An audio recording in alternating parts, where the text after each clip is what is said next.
Part 2. Reverence for the Threshold Altar. The threshold, as the family altar on which the sacrificial blood of a covenant welcome is poured out, is counted sacred, and is not to be stepped upon or passed over lightly, but it is to be crossed over reverently, as in recognition of him to whom all life belongs. On passing the threshold, in Arabia, it is proper to say Bismillah, that is, in the name of God. Not to do so would be looked upon as a bad augury, alike for him who enters and for those within. In Syria the belief prevails that it is unlucky to tread on a threshold. When they receive a new member to their sect, the Bektashi dervishes of Syria bring him to the threshold, and prayers and sacrifices are offered on the door-sill. The caliphs of Baghdad required all those who entered their palace to prostrate themselves on the threshold of the gate, where they had inserted a fragment of the black stone of the temple at Mecca, in order to render it, the threshold, more venerable. To those who had been accustomed to press their foreheads against it, the threshold was of some height, and it was a crime to set foot upon it. In the advice which Nurshevan gives to his son Hormuz, he recommends to him to betake himself to the threshold of the Lord, that is, to the presence of God, in the same fashion in which the poor do, at the gates of the rich. Since you are his slave, he says, set your forehead on his threshold. Among the Hindus, the threshold is sacred in private houses. It is not propitious for a person to remain on it, neither to eat, sneeze, yawn, nor spit whilst there. A double welcome is sometimes given to one who is in official position. Thus, a Syrian who held a commission from the chief officer of customs in Upper Syria was surprised at having 2 sheep sacrificed before him as he approached the door of a house east of the Sea of Galilee, and he graciously protested against the excessive honor shown him. One sheep is to welcome yourself as a man, and the other is to welcome you as an officer of the government, was the answer. Loyalty as well as hospitality was indicated in these threshold sacrifices. Sacredness attaches to this threshold in Persia. It must not be trodden on, but it is often kissed by those who would step over it. A man should always cross himself when he steps over a threshold in Russia, and in some portions of the realm it is believed that he ought not to sit down on the threshold. High sills or thresholds, so that one must step over and not on them, are in the houses of Finland, and in the houses of many Finns in the United States. The same was true of many Teutonic houses. To shake hands across the threshold, instead of crossing it, is said in Finland to ensure a quarrel. To step over a threshold is, in Lapland, to bring one under the protection of the family within, and of its guardian deity. The same is true among the Magyars. The ancient Pythagoreans quoted various maxims supposed to be from the sayings of their great founder, as teaching important lessons for all time. In these maxims there were indications of peculiar reverence for the threshold and doorway. Thus, he who strikes his foot against the threshold should go back. It were unsafe to pursue a movement so inauspiciously begun. And again, the door should be kissed fondly by those who enter or depart.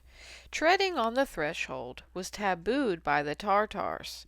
Again, on the other side of the globe in Samoa, to spill water on the doorstep or threshold when food is brought in is a cause of anger to the protecting deity of the family. It may drive him away. In Europe and in America, it is by many counted an ill omen to tread upon the threshold of the door on entering a house.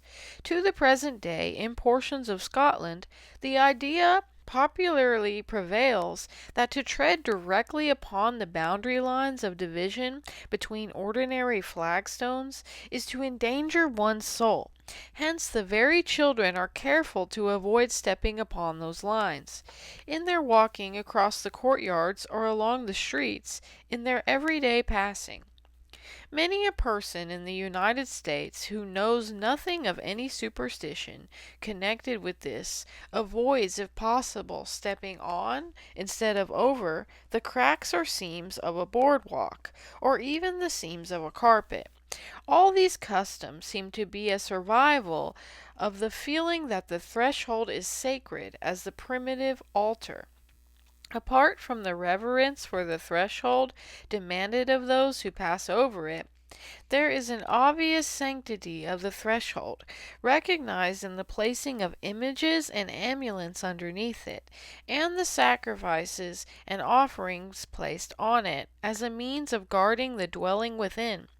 In the building of private houses, as well as temples and city gateways, in ancient Assyria, images of various kinds and sizes, in bronze, red jasper, yellow stone, and baked earth, are buried beneath the stones of the threshold, so as to bar the entrance to all destructive spirits.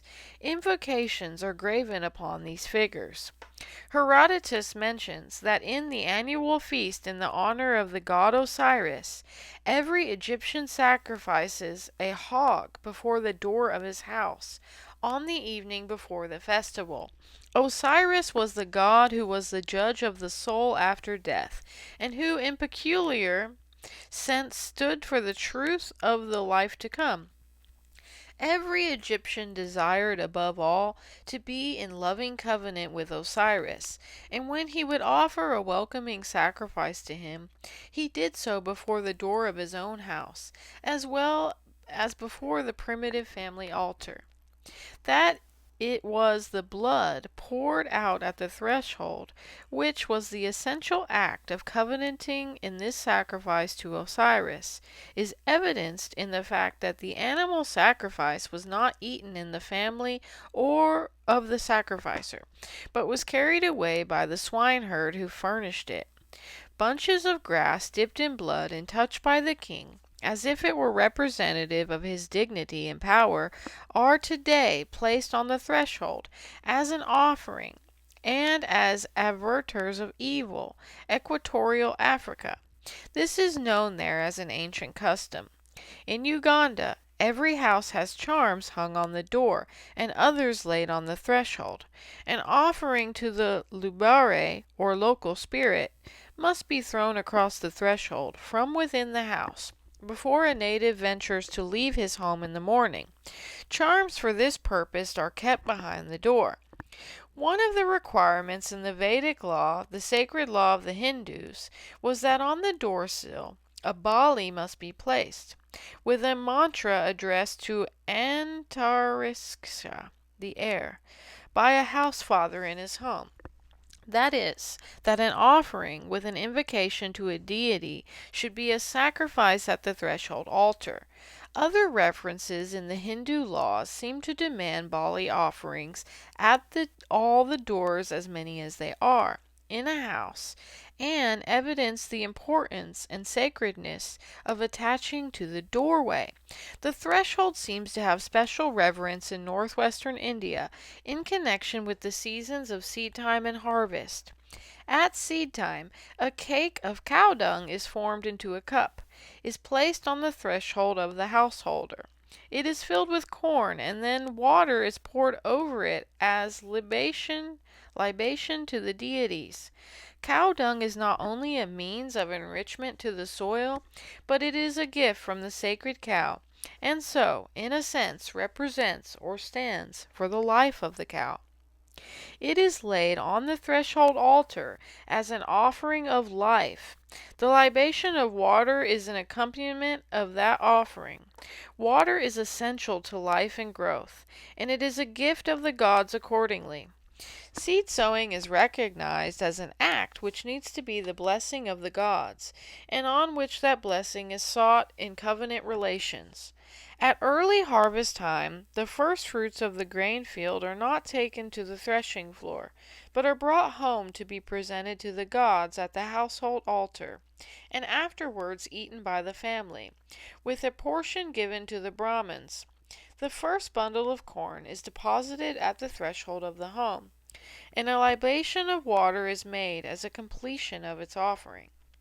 The grain being taken from the ear of a portion of this first fruits is mixed with milk and sugar, and every member of the family tastes it 7 times.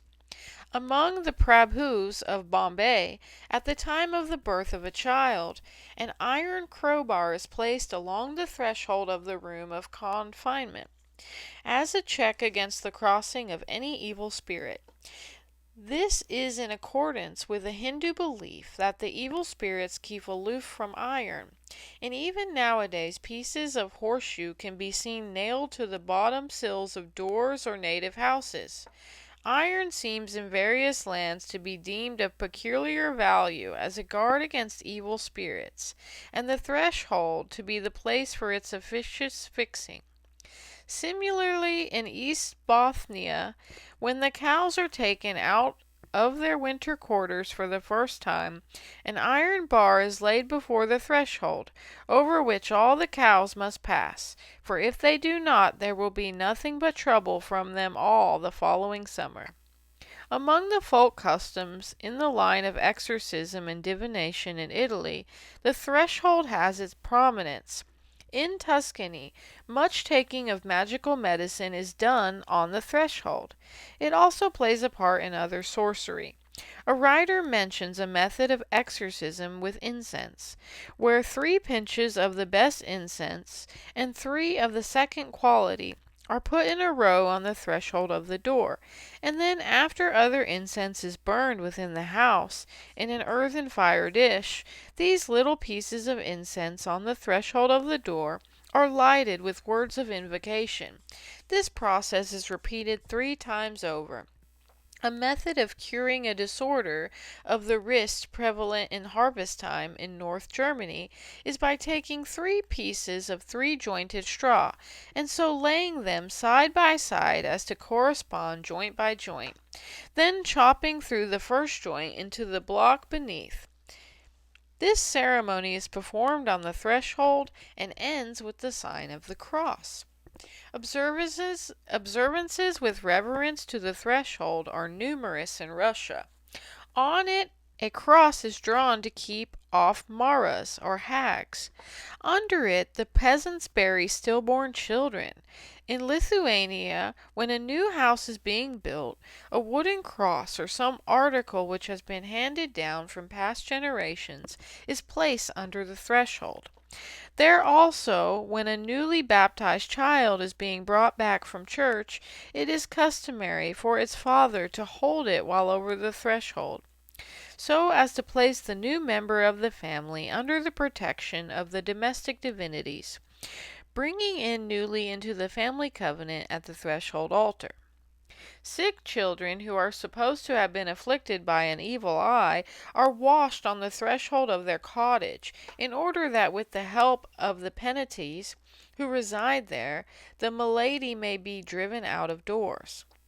At the annual feast known as Death Week among Slavonic peoples, marking the close of winter and the beginning of spring, the peasants in rural Russia combine for a sacrifice to appease the Vodovoyo, or aroused water spirit of the thawing streams.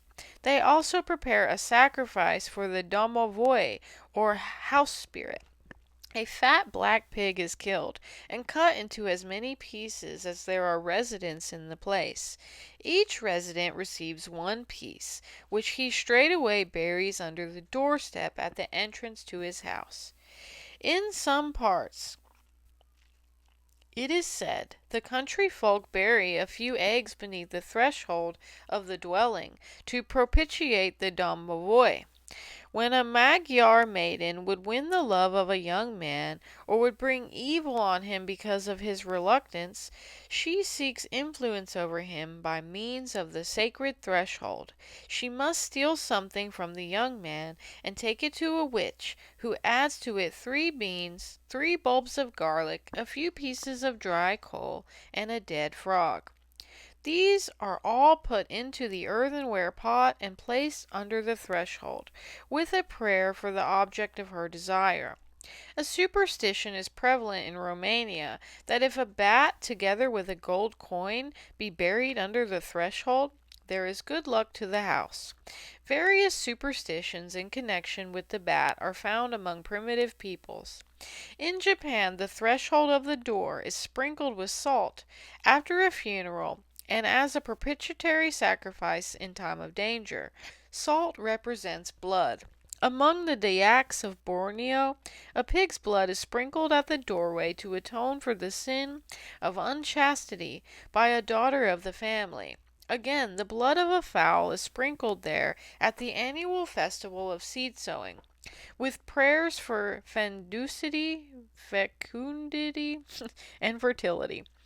On New Year's morning along the coast, in Aberdeenshire, their seaweed is gathered. A small quantity is laid down at each door of the farmsteading, as a means of bringing good luck, and fire and salt are put on the threshold of the byre door before a cow leaves the building after giving birth to a calf.